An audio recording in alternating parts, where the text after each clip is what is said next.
નમસ્કાર, જય હિન્દ, જય ભારત, રાધે રાધે. સ્વાગત છે તમારું આપણી YouTube channel government pension salary ઇન્ફાઇન ન્યૂઝમાં. તો તમે પણ ગુજરાત રાજ્યના વિધવા મહિલા હોય તો તમારા માટે આ માહિતી ખૂબ જ ઉપયોગી થવાની છે. તો વિધવા મહિલાઓને મળતી સહાય 2026-27 તમામ માહિતી સાવ સરળ શબ્દમાં. તો હવે ગુજરાત રાજ્યના જે વિધવા બહેનો છે તેમને જે સહાય મળે છે તેને આજે આપણે ટૂંકમાં અને સાવ સરળ શબ્દમાં વાત કરવાની છે. તો તેમાં આપણે સૌથી પહેલાં વાત કરીશું કે ગંગા શ્રુપા આર્થિક સહાય યોજના વિશે. ત્યારબાદ વાત કરીશું કે અન્ય સંગીત અને સામાજિક સહાય યોજના.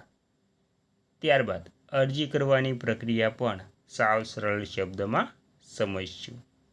હયાતીની ખરાઈ માટે પણ જે જુલાઈ મહિનો શરૂ છે તેના અંતમાં કેવી રીતે કરાવી તેની પણ સાવ સરળ શબ્દમાં કરવાના છીએ. તો મિત્રો, આ તમામ વાત વિગતવાર જાણતા પહેલાં તમને એક નાની એવી નમ્ર વિનંતી છે કે તમે આપણી ચેનલમાં નવા હોય તો આપણી ચેનલને સબસ્ક્રાઈબ કરી લેજો અને વિડીયો ગમે તો લાઈક કરવાનું ભૂલતા નહીં.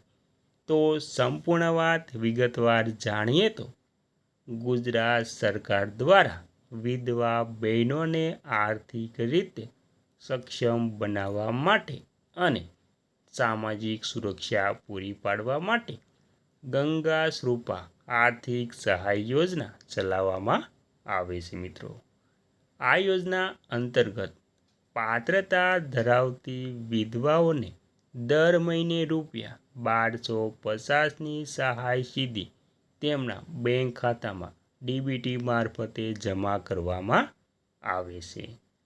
ત્યારબાદ તેમાં વિધવા મહિલાઓને મળતી સહાયમાં પહેલી સહાયની વાત કરીએ તો ગંગા શ્રુપા આર્થિક સહાય યોજના વિશે. તો ગુજરાતમાં નિરાધાર બનેલી વિધવા મહિલાઓ માટે મુખ્ય કલ્યાણકારી યોજના. તેમાં સહાયની રકમ દર મહિને ₹1250 સીધા બેંક ખાતામાં જમા કરવામાં આવે છે. પાત્રતા અને ધોરણની વાત કરીએ તો અરજદાર મહિલા ગુજરાતના વતની હોવા જોઈએ. સ્ત્રીની ઉંમર 18 વર્ષ કે તેથી વધુ હોવી જોઈએ. અરજદાર મહિલા પુનઃલગ્ન ન કરેલા હોવા જોઈએ. આવક મર્યાદાની વાત કરીએ તો ગ્રામ્ય વિસ્તારમાં વાર્ષિક આવક ₹1,20,000 અને શહેરી વિસ્તારમાં વાર્ષિક આવક ₹1,50,000 સુધીની હોવી જોઈએ. મિત્રો, ત્યારબાદ મહત્વપૂર્ણ દસ્તાવેજો.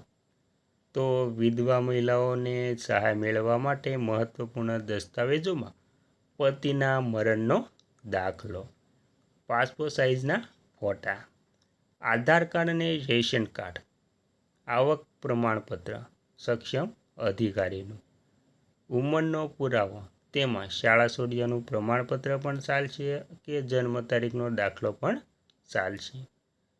ત્યારબાદ બેંક પાસબુકની ઝેરોક્સ જેમાં અકાઉન્ટ નંબર અને IFSC કોડ સ્પષ્ટ દેખાતા હોવા જોઈએ.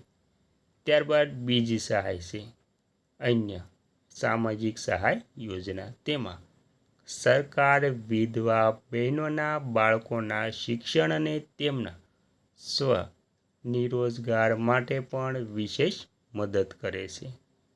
તો મિત્રો, આવાસ યોજના ગરીબી રેખા BPL હેઠળ આવતી વિધવા મહિલાઓને ઘર બનાવવા માટે પંડિત દીનદયાળ આવાસ યોજના અથવા તો પ્રધાનમંત્રી આવાસ યોજના PMJYમાં અગ્રતા આપવામાં આવે છે. તેમાં પછી બીજી સહાય એટલે કે બાળકો માટેની સહાયની વાત કરીએ તો વિધવા માતાઓના બાળકોને ઉચ્ચ શિક્ષણ મેળવવા માટે સ્કોલરશિપ એટલે કે શિષ્યવૃત્તિની સહાય મળે છે. ત્યારબાદ વિધવા પુનઃલગ્ન સહાય જો કોઈ વિધવા સ્ત્રી પુનઃલગ્ન કરે તો સામાજિક ન્યાય અને અધિકારિતા વિભાગ દ્વારા તેમને દાંપત્ય જીવનની શરૂઆત માટે વિશેષ આર્થિક સહાય આપવામાં આવે છે.